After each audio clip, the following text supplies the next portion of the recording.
Cinematography is infinite in its possibilities, much more so than music or language, by Conrad Hall.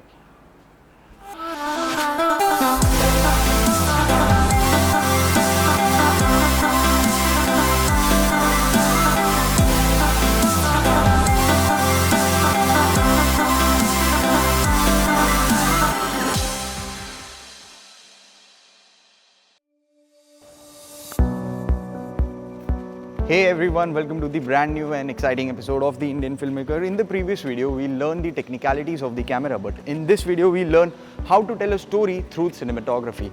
And if you haven't checked that video, then you can check for the link in the description box below, or else you can click on this annotation too.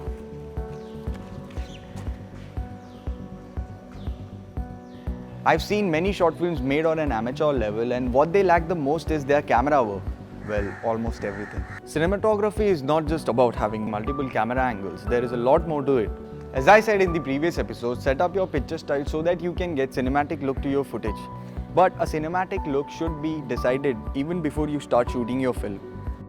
It's not only about knowing the technicalities of the camera or buying expensive camera and equipments. Just as if you want to be a good cook, then you cannot rely upon expensive utensils, right? The viewers get disturbed if the cinematography is bad. Good cinematography can make the viewers or the audience connect to the film or story. This episode is purposely shot in a cinematic way so that it will be helpful for you guys to learn as well as understand the importance of cinematography. If this episode was taught here on this background, then I don't think that would have been interesting.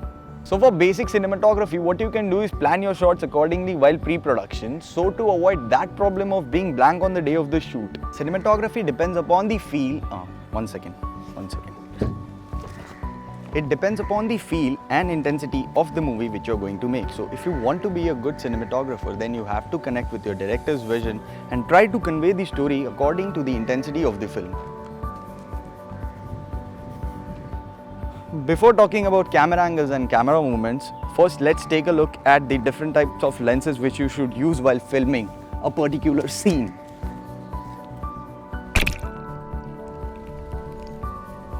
Use appropriate lenses to get the correct shot. Now this is the most important thing which you should know. Different lenses give you different amount of depth of field and different focal lengths. Large aperture means more focus your objects and less amount of light will pass through the lens. And less aperture means shallow depth of field and more light will pass through the lens. The closer your subject is to the camera, the shallower your depth of field. Therefore, moving further away from your subject will deepen your depth of field. If you want to bring back all the details which you lose due to bright light, then what you can do is apply the neutral density filter so that you get the details back even after shooting at the shutter speed of 50 and having aperture f1.4. This helps you to make your footage look more professional.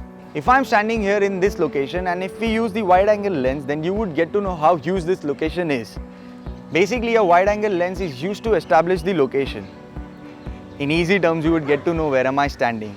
And if you're watching this video right now when I'm saying this line, and if I want it to be more interactive, then a close-up shot is necessary just as this one. And to make it more interactive and intense, you can go extreme close to. But as of now, for this shot, a mid close-up is required.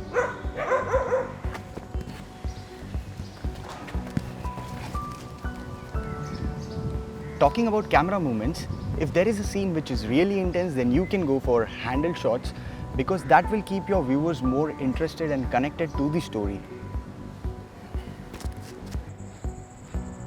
Many of the beginners use multiple camera setup while filming. That is not at all wrong to use a multiple camera setup, because many of the feature films have been shot on a multiple camera setup. Multiple camera setup is used to avoid continuity errors.